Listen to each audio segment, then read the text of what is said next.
But first, cold weather and snow are finally here, and that is making a lot of people happy because they can go skiing and snowmobiling.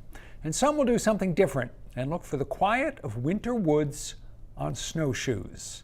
And as 207's Don Kerrigan found out, there's one town in Maine where snowshoes used to be a very big deal. Ask most Mainers about snowshoes, and they'll probably think of these, metal and plastic, made someplace else. But there was a time not that long ago when snowshoes were made here and made of wood. There may not be many people who still use old wooden snowshoes like I do. I needed to get these fixed. They were built here in the town of Norway many years ago. And it turns out there's quite a story in that. The Snowshoe Capital of America. Yes, the Snowshoe Capital of America. It's a title the town of Norway gave itself in the first half of the last century and is still honored here at the Norway Historical Society. It began with a fiddle player named Millie Dunham in the late 1800s. His clever fingers, it turned out, could also make a mean snowshoe. He was a farmer and he would make snowshoes in the winter for extra money. And evidently he made exceptional snowshoes because Admiral Peary ordered some for his Arctic or Antarctic trip and liked them so well he ordered some more. Curator Sue Dennison says people loved his snowshoes. It was a time when many Mainers needed snowshoes to work on the farm, work in the woods, or hunt.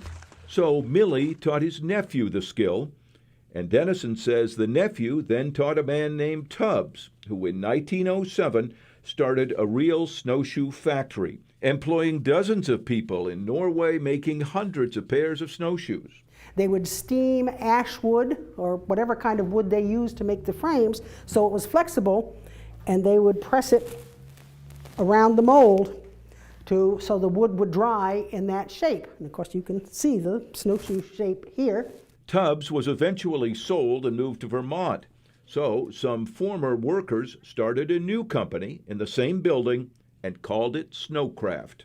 In World War II, Snowcraft made snowshoes like these for the Army fighting in Europe. Charles Longley was a local kid back then. They had to increase considerably to meet the government contracts. They made literally tens of thousands of pair of mountain-style snowshoes for the 10th Mountain Division here out of Norway.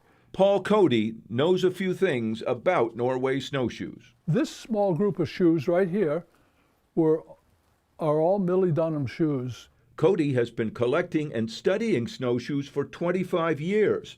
At one point, he says he had 2,000 pairs. Face are all Native American.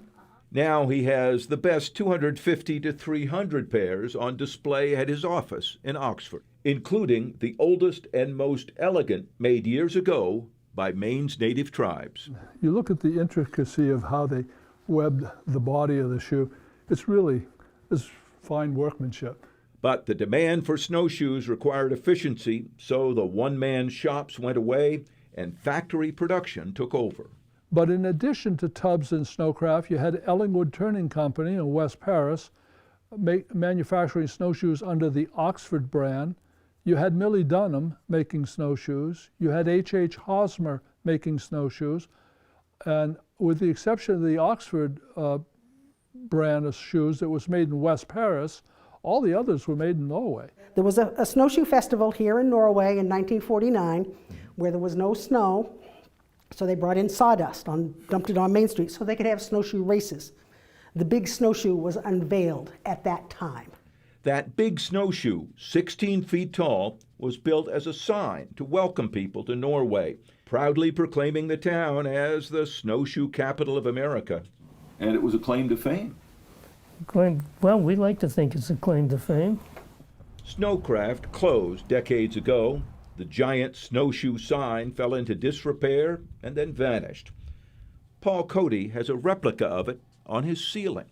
Like his amazing collection, it's a piece of the old Maine. Most of the shoes that I sell today are sold to decorate either they're ski lodges or restaurants, or they're for decoration purposes, not really for walking. Reminders for Norway of what this town used to do. It's the Snowshoe Capital of America. That's what the sign said. That's quite a distinction. Yeah, it is. It is. It was a big deal. That's correct. For dinky little Norway, Maine, it was a big deal. And it still is. A reminder of the times when a walk in the woods used something made right here. Interesting that even in 1949, they didn't have enough snow, had to use the sawdust. Don says, as far as he can tell, there is one business in Maine still making wooden snowshoes. He says he plans to pay it a visit.